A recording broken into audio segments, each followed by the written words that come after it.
السلام عليكم ورحمة الله وبركاته. மிஸ்ர் நாட்டினுடைய அரசர் ஒரு கனவு ஒன்றை காண்கிறார். அல்லாஹ் குர்ஆனில் இந்த வரலாறுகளை பதிவு செய்திருக்கிறான்.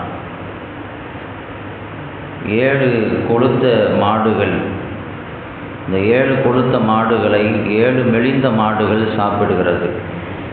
இப்படி ஒரு கனவு மன்னருடைய தூக்கத்தில் ஏற்படுகிறது. அவர் அரசபையில் இருக்கக்கூடிய மக்களிடத்தில் அதற்கான விளக்கத்தை கேட்கிறார். யாருக்கும் விளக்கம் தெரியலை. அப்போ அந்த சபையில் இருந்த ஒருத்தர் சொன்னார், எனக்கு ஒரு ஆளை தெரியும். நான் சிறையில் இருந்த காலங்களில் என் கூட ஒருத்தர் இருந்தார். அவர் கனவுகளுக்கு விளக்கத்தை சொல்வதில் தேர்ச்சி பெற்றவர். எந்த கனவு சொன்னாலும் விளக்கம் சொல்லிடுவார். அவர் சொன்ன விளக்கத்தின்படி தான், நான் கண்ட கனவிற்கு அவர் சொன்ன விளக்கத்தின்படி தான் நான் இங்கே வந்து அரசவையில் உங்களுக்கு பணிவிடை செய்யக்கூடியவனாக இருக்கிறேன். இதுவும் அவர் சொன்ன விளக்கத்தில் ஒன்று தான். அவர் பேர் யூசுஃப் அப்படின்னு சொல்லி சொன்னார். அப்போ அரசர் வந்து அவரை கூப்பிட விடுங்க அப்படின்னாங்க. யூசுஃப் அலைஹிஸ்ஸலாம் அன்னவர்கள் வந்தார்கள். அவர்களிடத்தில் அந்த கனவு சொல்லப்பட்ட பொழுது அவங்க சொன்னாங்க, அதாவது உங்களுக்கு இந்த மிஸ்ர் தேசத்தில் 7 வருடங்கள் நல்ல செழிப்பான காலங்களாக இருக்கும். அந்த செழிப்பான காலங்களில் நீங்கள் விவசாயம் செய்ய வேண்டும், பயிர்கள் செய்ய வேண்டும். விவசாயத்தில் வரக்கூடிய அந்த தானியங்களை நீங்கள் வீணடித்து விடாமல் சாப்பிடுவதற்கு தேவையானதை மட்டும் எடுத்துகிட்டு மீதி உள்ளதை சேமித்து வைக்கணும். ஏன்னா அடுத்து ஒரு 7 வருடங்கள் கடுமையான பஞ்ச காலமாக இருக்கும். கடுமையான பட்டினி உங்களை வாட்டும். அப்போ அந்த காலங்களில் நீங்கள் சேமித்து வச்சதை அந்த காலங்களில் நீங்கள் பயன்படுத்திக்கலாம், ஏழைகளுக்கும் உதவ முடியும். 7 கொழுத்து பசு அப்படிங்கிறது அந்த செழிப்பான 7 வருடங்களை குறிக்கிறது. 7 மெலிந்த பசுக்கள் என்பது அந்த பஞ்ச காலத்தை குறிக்கிறது என்று அதற்கான விளக்கத்தை, தாத்பரியத்தை சொன்னார்கள். அந்த அரசர் அவ்வாறு செய்தார். பஞ்சகாலத்தில் மக்கள் பட்டினியால் வாடாமல் அவர்களை பாதுகாத்தார் என்று வரலாறு சொல்கிறது. இந்த விளக்கத்திற்கு தப்சீர்களில் நிறைய இமாம்கள் விளக்கம் தருகிறார்கள். அதில் ஒன்று ரூஹுல் பயான் என்ற புகழ்பெற்ற ஒரு தப்சீரில், தப்சீரினுடைய ஆசிரியர் ஒரு விளக்கம் தருகிறார்கள். அதாவது இந்த 7 பசு என்பதற்கு அர்த்தம் என்ன அப்படின்னு சொன்னால், மனிதனுடைய 7 கெட்ட குணங்கள், மனிதனுக்கு இருக்கக்கூடாத, மனிதனை அழிவில் கொண்டு போய் சேர்க்கக்கூடிய 7 மோசமான குணங்களை குறிக்கிறது.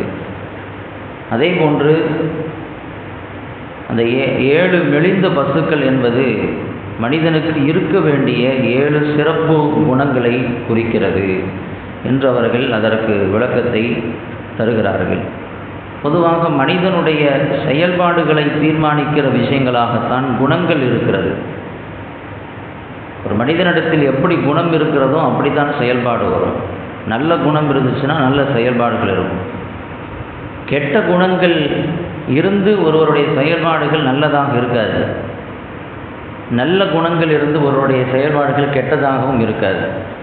குணங்களை பொறுத்துத்தான் ஒரு மனிதனுடைய செயல்பாடுகள் தீர்மானிக்கப்படுகிறது. குணம் என்பது அது உள்ளம் சார்ந்தது, செயல் என்பது உடல் சார்ந்தது. உள்ளத்திற்கும் உடலுக்கும் தொடர்புண்டு. ஹதீஸ்ல வருதா இல்லையா? மனிதனுக்கு உடலிலே ஒரு உறுப்பு இருக்கிறது, அந்த உறுப்பு சரியாயிருச்சுன்னா ஒட்டுமொத்த உடலும் சரியாயிடும். அதுதான் உள்ளம். உள்ளம் சீராக இருந்துச்சுன்னா, நோய் இல்லாமல் இருந்துச்சுன்னா, நல்ல குணங்கள் அந்த உள்ளத்தில் பதிவாக இருந்துச்சுன்னா செயல்பாடுகள் நல்லதாக வெளிப்படும். உள்ளத்திற்கும் உடலுக்கும் தொடர்புண்டு. செயல்பாடுகள் எப்படி இருக்கணும் அப்படிங்கிறத அந்த குணங்கள் தான் தீர்மானிக்கிறது. எனவே தான் பெருமானார் ஸல்லல்லாஹு அலைஹி வஸல்லம் சமுதாயத்திற்கு நற்குணங்களை சொல்லி தந்தாங்க. நல்ல குணங்களை சமுதாயத்தினுடைய உள்ளங்களில் விதைத்தார்கள். இன்னமா புஇத்து லி உதம்மிம மகாரிமல் அக்லாக், நற்குணங்களை முழுமைப்படுத்துவதற்காகவே நான் அனுப்பப்பட்டிருக்கிறேன் என்று சொன்னார்கள். என்னென்ன நற்குணங்கள்லாம் இருக்கிறதோ அத்தனை நற்குணங்களின் பிறப்பிடமாக அவர்கள் இருந்ததோடு சமுதாயத்திற்கும் அதை சொல்லி தந்தார்கள். என்ன குணங்கள் வந்துருச்சுன்னா செயல்பாடுகள் அழகானதாக மாறிவிடும் என்பதுதான் ஸல்லல்லாஹு அலைஹி வஸல்லம் அவர்கள் எதிர்பார்த்தது. நல்ல குணங்கள் இருக்கணும். தீய குணங்கள் என்பது மிக மோசமானவை, மனிதனை அழிவில் கொண்டு போய் சேர்த்துவிடும். அல்லாமா கஸாலி ரஹ்மத்துல்லாஹி அலைஹி சொல்கிறார்கள், அல் அஹ்லாக்கு ஸய்யிஆ, தீய குணங்கள் என்பது அஸ்ஸமூமுல் காத்திலா, மனிதனை கொலை செய்யக்கூடிய விஷம். உள்ளத்தில் இருக்கக்கூடிய மனிதனுடைய உடம்பில் ஊடுருவி இருக்கக்கூடிய விஷம் கொஞ்சம் கொஞ்சமாக அவனை அழித்து விடக்கூடிய மிக மோசமானது தான் கெட்ட குணங்கள். ஒல் முகுலிகாத் தாமிகா, மனிதனை அழிவின் பாதையில் கொண்டு போய் சேர்த்தோடும். ஒல் மகாசில் பாதிகா, மனிதனுக்கு கேவலத்தையும் இழிவையும் ஏற்படுத்தும். ஒல் ஹபாயிசுல் முபஇதா அன் ஜிவாரி ரப்பில் ஆலமீன், அல்லாஹ்வினுடைய அருகாமையை விட்டும் அவனை தூரமாக்கிறோம். அல்லாஹ்வை நெருங்க முடியாது, அல்லாஹ் பக்கத்தில் போக முடியாது கெட்ட குணத்தோட. அல்லாஹ் நற்குணத்தை விரும்பக்கூடியவன், அல்லாஹ் தூய்மையானவன். அந்த தூய்மையானவன் நெருங்கணும் அப்படின்னு சொன்னால் நாம் உள்ளத்தை தூய்மையாக வச்சுக்கணும். கெட்ட குணங்களை நிரப்பி வச்சுருந்தோம் அப்படின்னா இறைவனை விட்டும் அது தூரமாக்கி விடும். இவ்வளோ மோசமானது தான் தீய குணங்கள் என்று கஸாலி ரஹ்மத்துல்லாஹி அலைஹி சொல்கிறார்கள். தீய குணங்கள் என்பது நோயை போன்றது. சொல்லப்போனால் நோயை விட மிக மோசமானது. நோய் உடலைத்தான் சேதப்படுத்தும். கெட்ட குணங்கள் அது உள்ளத்தை சேதப்படுத்திவிடும். நோய்கள் உலக வாழ்க்கையை பாழாக்கும். கெட்ட குணங்கள் மறுமையை நமக்கு பாழாக்கிவிடும். சில நோய்கள் இருக்கிறது, அதை முழுசாக குணப்படுத்த முடியாது, ஆனால் கட்டுப்படுத்த முடியும். தைராய்டு போன்ற பிரச்சனைகள், சுகர் போன்ற பிரச்சனைகள், இதெல்லாம் மனிதனுக்கு இருக்குது. ஆனால் கடைசி வரைக்கும் அவன் கூடயே தான் இருக்கும். அப்படி தான் இன்றைக்கி உலகம் அவனை ஆக்கி வச்சுருக்குது. சூழ்நிலைகள் அவனை ஆக்கி வச்சுருக்கு. அதிலிருந்து வெளியே வர முடியாது, ஆனால் கட்டுக்குள் வைத்து கொள்ள முடியும். அந்த மாதிரி கெட்ட குணங்களை ஒரேடியாக நம்ம மட்டும் அப்புறப்படுத்த முடியாது, ஆனால் கட்டுப்படுத்த முடியும். கட்டுப்படுத்துறதுக்கான வழி என்ன அப்படின்னு சொன்னால் நற்குணங்களை நாம் ஏற்படுத்தி கொள்வது. நற்குணங்களை நாம் பலமாக ஆக்கிட்டோம் அப்படின்னா, அதை வலிமையாக ஆக்கிட்டோம் அப்படின்னா கெட்ட குணங்கள் அது வெளிப்படாமல் மறைந்து போய்விடும். ஏற்கனவே சொன்ன மாதிரி கெட்ட குணங்கள் அப்படிங்கிறது அந்த கொழுத்த பசு, நற்குணங்கள் அப்படிங்கிறது மெலிந்த பசு. அந்த மெலிந்த அந்த பசு தான் அந்த கொழுத்த பசுக்களை சாப்பிட வேண்டும் அப்படின்னா இது ரொம்ப வலிமையாக இருக்கணும்.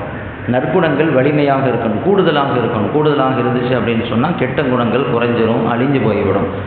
இன்ஷா அல்லாஹ் வரக்கூடிய நாட்களில் அந்த 7 கெட்ட குணங்களையும் 7 நற்குணங்களையும் இன்ஷா அல்லாஹ் பார்க்க இருக்கிறோம். அல்லாஹ் ரப்பல் ஆலமீன் நம்முடைய கெட்ட குணங்களிலிருந்து நம்மை பாதுகாத்து நற்குணங்களை ஏற்படுத்தி கொள்ள தௌஃபீக் செய்வானாக. வ ஆகிரு தஅவானா அல்ஹம்துலில்லாஹி ரப்பில் ஆலமீன்.